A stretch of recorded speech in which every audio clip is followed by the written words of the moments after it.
इम्तिहान हुआ। कल पार्ट 1 था, आज भाग 2 यानी पार्ट 2।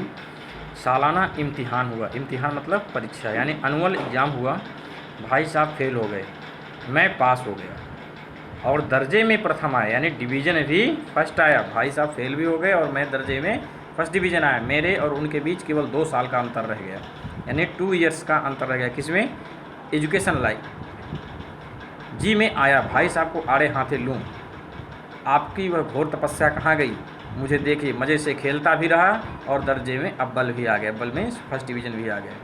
लेकिन वह इतने दुखी और उदास थे, मुझे उनसे दिली हमदर्दी हुई और उनके घाव पर नमक छिड़कने का विचार ही लज्जास्पद जान पड़ा। यानी यदि मैं उनको ऐसा बोलता हूँ तो एक प्रकार से क्या हो जाएगा, घाव में नमक छिड़कना। यानी एक तो वो फेल भी हो गए, इसके कारण उनको दुख दर्द, और मैं बोल दूँगा तो और दर्द होगा। इसलिए मैं उनको ऐसा लज्जास्पद करना उचित नहीं समझा। हाँ, अब मुझे अपने ऊपर कुछ अभिमान हुआ और आत्मसम्मान भी बढ़ हुआ, यानी प्राउड हुआ, और कुछ मुझे अपना रिस्पेक्ट भी समझ में आया, सेल्फ रिस्पेक्ट। भाई साहब का वह रौब मुझ पर ना रहा। अब भाई साहब भी मेरे पर वह रौब नहीं दिखाते थे।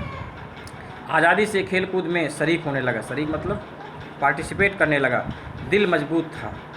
अगर उन्होंने फिर भी मेरी फजीहत की तो साफ कह दूंगा, आपने अपना खून जलाकर कौन सा तीर मार लिया। यानी फजीहत यानी मुझे परेशान किया, ऐसे बोले तो मैं उनसे कह दूंगा कि आप खून जला करके कौन सा तीर मार लिए हो। मैं तो खेलते कूदते दर्जे में अव्वल आ गया, यानी गेम भी खेल लेता था और क्लास में पढ़ाई का काम भी करके क्लास में फर्स्ट डिवीज़न आ गया। जवान से यह हेकड़ी जताने का साहस ना होने पर भी मेरे रंग ढंग से साफ जाहिर होता था कि भाई साहब को आतंक मुझ पर नहीं था। यानी जवान से यह हेकड़ी जताने का साहस, यानी बार बार जो हमको परेशान करते थे, डांटते थे, वह उनकी अब हिम्मत नहीं रह गई थी। और ऐसा मुझे लग रहा था कि अब उनका जो आतंक है, जो मेरे ऊपर उनका एक शिकंजा कसा हुआ था, एक भय का था, वो मुझ पर अब नहीं था। भाई साहब ने इसे भांप लिया। उनकी सहज बुद्धि बड़ी तीव्र थी, यानी भाई साहब ने भी ये सहज समझ लिया था, उनको भी ये समझ में आ गया था। उनकी जो बुद्धि थी वो बहुत ही तीव्र थी, शार्प थी। और एक दिन जब मैं भोर का सारा समय गुल्ली डंडे की भेंट करके ठीक भोजन के समय लौटा तो भाई साहब ने मानो तलवार खींच ली। एक दिन ऐसा हुआ, गुल्ली डंडा खेल करके मैं बहुत देर बाद आया, उस समय ऐसा लगा जैसे भाई साहब ने तलवार खींच ली हो और मुझ पर टूट पड़े देखता हूँ। इस साल पास हो गए और दर्जे में अव्वल आ गए तो तुम्हें दिमाग हो गया है, यानी माइंड हो गया तुम लोगों को।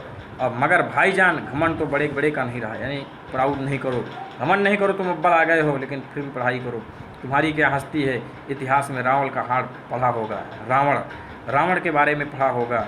उसके चरित्र से तुमने कौन सा उपदेश लिया, उसके चरित्र से यानी करेक्टर से आपने कौन सा अच्छी नसीहत, कौन सी उससे अच्छे एम्स खींच लिए, या यूँ ही पढ़ गए। महज इम्तिहान पास कर लेना कोई चीज़ नहीं है, असल चीज़ है बुद्धि का विकास। बुद्धि का विकास होना चाहिए। तो आज तक बच्चे यहीं तक